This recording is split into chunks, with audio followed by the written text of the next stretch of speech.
السلام علیکم ورحمۃ اللہ وبرکاتہ۔ الحمدللہ رب العالمین والصلاة والسلام علی خیر خلقہ محمد وعلی آلہ واصحابہ اجمعین، اما بعد۔ والفجر ولیال عشر والشفع والوتر واللیل اذا یسر۔ قسم ہے فجر کی اور 10 راتوں کی۔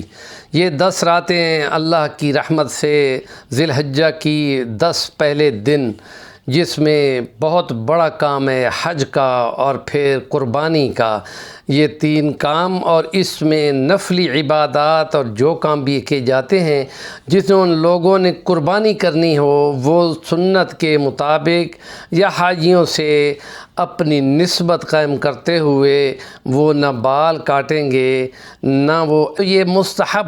لیکن اگر مونچھوں کے بال یا بغلوں کے بال اتنے بڑھ گئے ہوں کہ تکلیف ہو رہی ہو تو پھر صفائی لازم ہے، اور پھر وہ یہ کام پہلے کر لیں۔ بہتر یہ ہے کہ یکم ذی الحج سے پہلے اپنے ناخن اور اپنے بالوں کو ترشوا لینا چاہیے، تاکہ یہ 10 دن جو ہے ان میں یہ پاکی اور نظافت جو کہ نصف ایمان ہے اس پہ بھی عمل کیا جا سکے۔ اور اس میں خاص طور پہ یہ جو خاص دن ہے 7، 8، 9، ان دنوں میں حضرت ابراہیم علیہ السلام نے اپنی اولاد کے لیے، اپنے بیٹوں کے لیے اللہ سے بار بار دعا کی تھی، اور 80 سال کی عمر میں اللہ پاک نے ان کو بیٹا حضرت اسماعیل عطا کیا تھا، اور حضرت سارہ سے حضرت اسحاق، اور حضرت اسحاق کا بیٹا حضرت یعقوب انہی اسرائیلی کہلاتے ہیں، انہی کی اولاد میں ہیں، اور 3000 سے اوپر انبیاء ان میں مبعوث ہوئے ہیں، یک کے بعد دیگرے نبی ہوتے تھے۔ ہمارے پیغمبر صلی اللہ علیہ وسلم پہلا پیغمبر حضرت ابراہیم علیہ السلام، پھر حضرت کوئی نبی نہیں آیا انہی کی عربوں کی نسل سے، اور یہ وہ عرب جو تھا ان کی اولاد میں عدنان تھا، اور اس کے بعد حضرت محمد رسول اللہ صلی اللہ علیہ وسلم آخر پہ آئے، اور وہی خاتم النبیین ہو کے آئے کہ میں آیا تو سب سے آخر پہ ہوں، میرا ٹائم عصر سے لے کے شام تک ہے، لیکن مجھے باقی دن کے اندر آنے والوں سے کئی گنے زیادہ اجر اور اجرت دے دی گئی ہے۔ عصر سے مغرب ہے، مغرب کے بعد تو شام ہے، رات ہے، اس لیے میں محی ہوں، میں حاشر ہوں، میں عاقب ہوں۔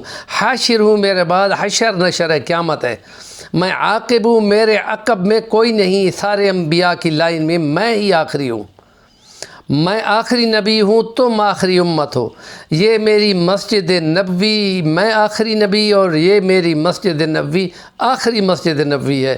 اس میں جو ایک نماز پڑھے گا اس نماز میں 50,000 کا ثواب ہوگا۔ مسجد ہے جس میں ظہر کے ٹائم میں قبلے 2 رکھے گئے تھے، بیت المقدس کی طرف ظہر کی نماز کے ٹائم حکم ہوا کہ بیت اللہ کعبہ شریف کی طرف آپ منہ کر لو، تو مکمل اباؤٹ ٹرن تھا شمال سے جنوب کی طرف، اور اس لیے اس میں جو نفل 2 پڑھ لیتا ہے نبی پاک نے فرمایا میری شفاعت اس کے لیے واجب ہو جاتی ہے۔ اور مسجد نبوی میں جو 40 نمازیں تکبیر اولیٰ کے ساتھ پڑھ لیتا ہے، نبی پاک صلی اللہ علیہ وسلم کی حدیث مبارکہ ہے کہ میری شفاعت اس کے لیے بس آ گئی کہ آ گئی۔